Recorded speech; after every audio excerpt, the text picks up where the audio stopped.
Welcome to the Concrete Solutions Network.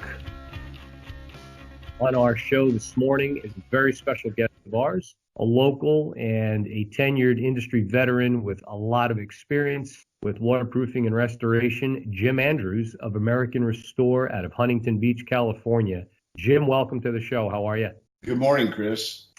Jim, today's topic is going to be specific to elevator pits, and we find that this scope is oftentimes sought out by engineers that are experiencing unwanted ingress of groundwater at their elevator pits, which could be obviously very detrimental from a host of angles, the least of which is safety. You've got utilities in those pits, as you and I both know, and just want to talk to you a little bit about your experiences as it relates to urethane injection with chemical grouts, both on the hydrophobic and hydrophilic side, and just, some aspects of elevator injection on the basic side that you might be able to share some tidbits for our listeners this morning on. And I guess I'll get started and say, where do you find, Jim, the elevator pits leaking the most? What part of an elevator pit do you find is the most problematic? Well, it depends on how it's built. If it's poured in place, it's generally cold joints and then subsequently cracks from settlement. If it's CMU and the grout, the cells aren't properly grouted, the water can wick through the block itself. But most commonly, it's cold joints, and then there's penetrations. But usually, what we see are cold joints. Gotcha. And it's usually the floor to wall joint. Yeah. Typically, you have your slabs poured first, and then those walls tend to sit on those slabs in most cases. Yep. Gotcha. All right.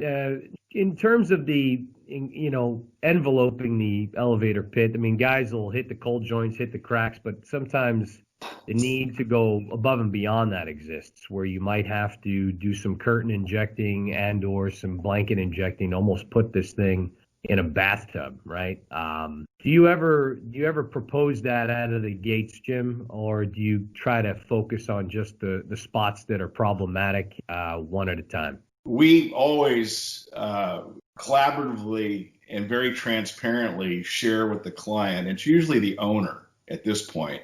The good, better, best process, where usually if there's active water, the only way to really mitigate that is with grouting.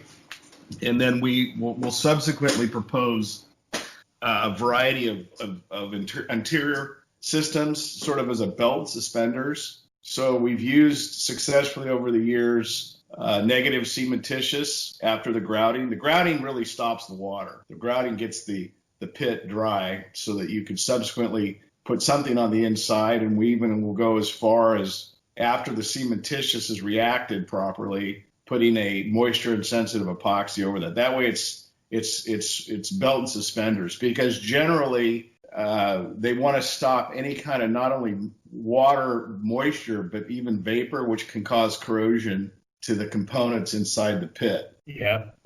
And of course, today a big cost associated with this kind of work is having a technician, an elevator technician, raise the car. Sometimes they're there, or sometimes they raise it and they'll come back and lower it. But we fixed pits in the greater Los Angeles area where our bill was cheaper than the elevator technician's bill.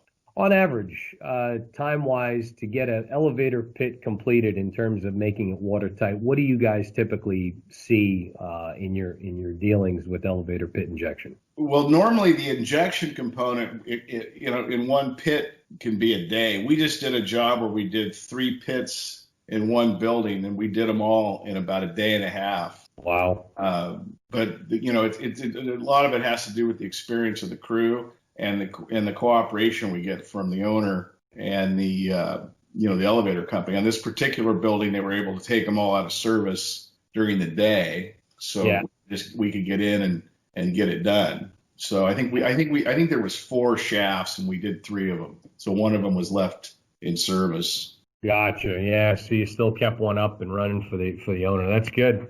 And you talked a little bit about that, the idea of a technician with the elevator pit and having that individual be able to raise the car up and down. In terms of new laws and things like that, I mean, you've seen those get instated and put in place to where that's mandatory now, huh?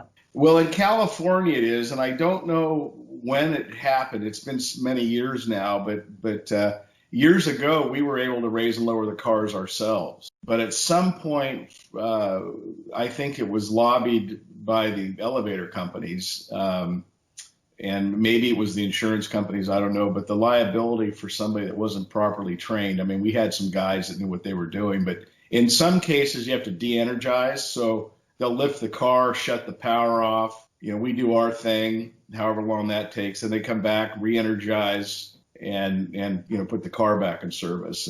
Got it. Generally, when we get calls about these wet pits, it's because they called an elevator company to do either an annual inspection or maintenance or something like that. And the elevator guy's like, hey, you got water in your pit. And so that's a lot of times these elevator techs are what initiate these problems because the owners don't go look in these pits. Right, exactly. Or a lot of these guys, a lot of these buildings or structures will have sump systems, and if the sump system is activated, a lot of these more modern, sophisticated buildings, they know when water's being pumped out of something, whether it's the pits or the dewatering system for the building or whatever. They generally there's somebody associated with the building that's paying attention to that. Yep. Yeah, that's a good point. Yeah, and it's important to kind of, like I said, always keep an eye on those types of things because and the reason we're discussing this is it's imperative to get that pit as dry as you can. That segues me into a question, Jim, I've got for you.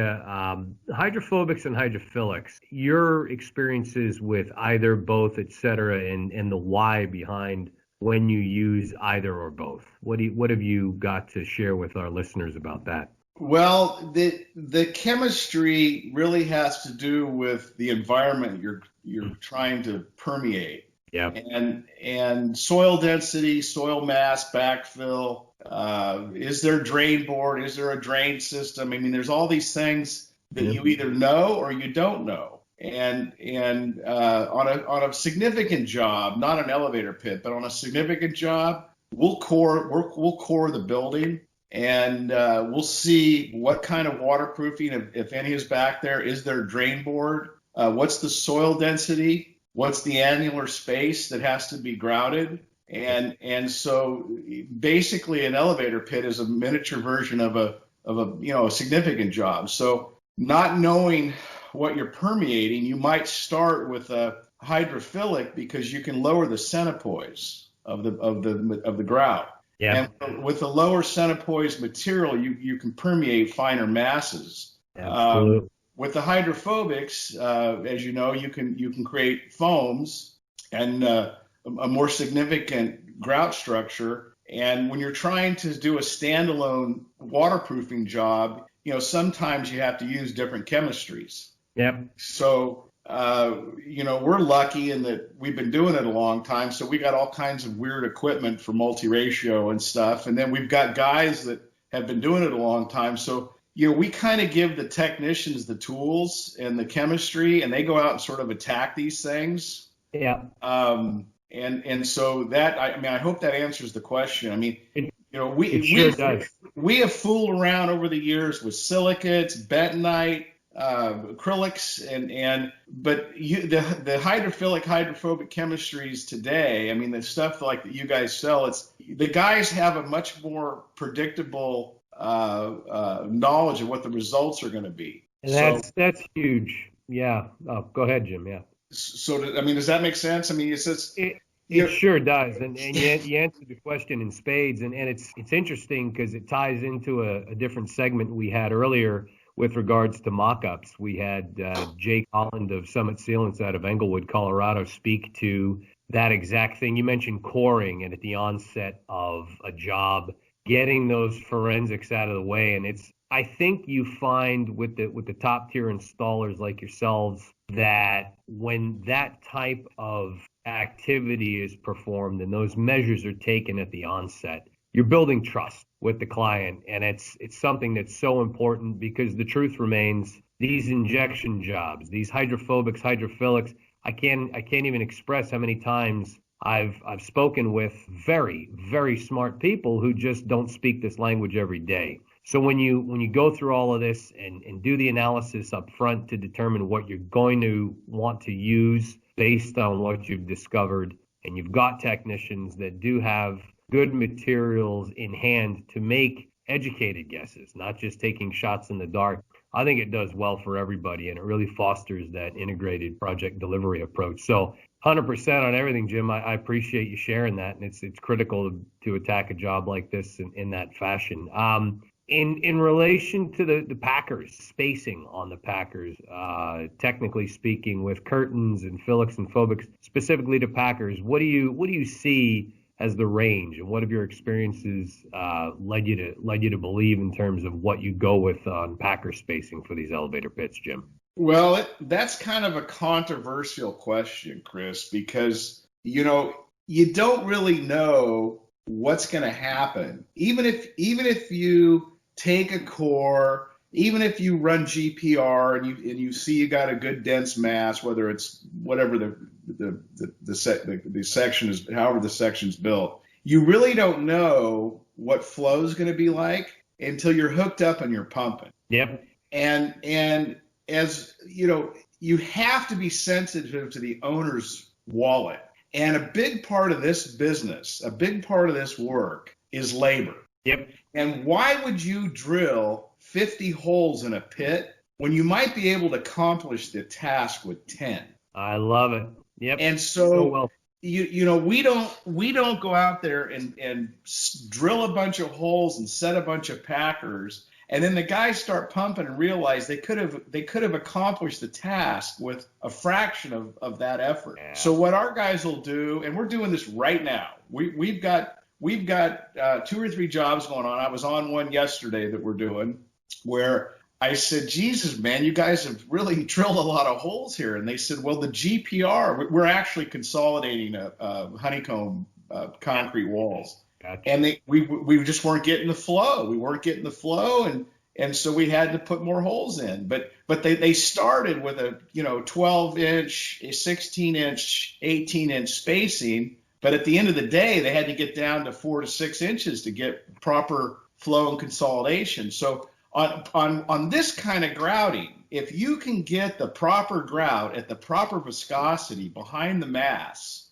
and you have the right pump, and you can pressurize it, you can push grout, Chris. I mean, Yep. We were on a job together years ago in San Jose where we were pushing grout over 100 feet behind improperly consolidated water stops. Yeah. So we were pushing grout 100 feet through one hole, one Packer. And even though the owner had to spend some money to fix the problem, we saved him a ton of money because we weren't in there drilling all these holes. So, any time I see a spec and they've got this very uniform detail of where they want the Packers set, that tells me that the guy doesn't really know what he's doing. Right. And it also tells me he doesn't have any respect for the owner's wallet. Because, drilling holes through 6 or 8 or 12 inches of concrete, if it's good concrete and it's been wet for a while, yep.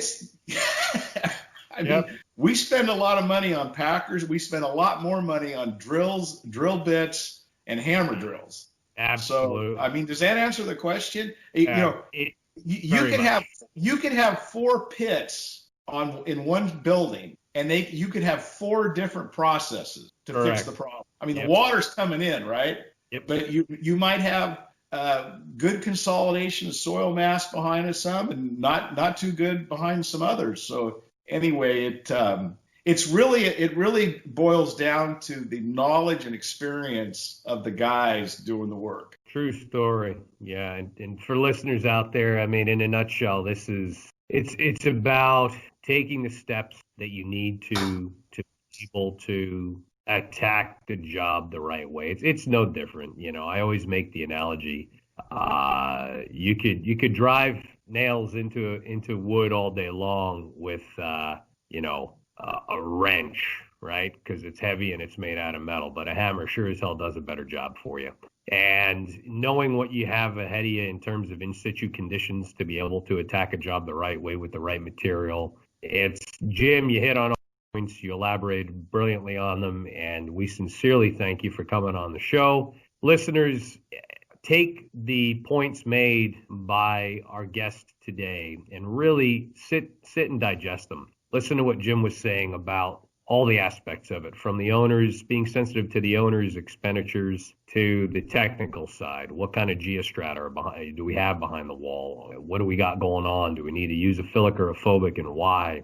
Not adhering to just a blanket, blinders on, packer spacing recommendation, and absorb these things because it's going to help you in the long run. Jim, just want to say thanks again. Best this holiday season to you and yours, both at Family and American Restore.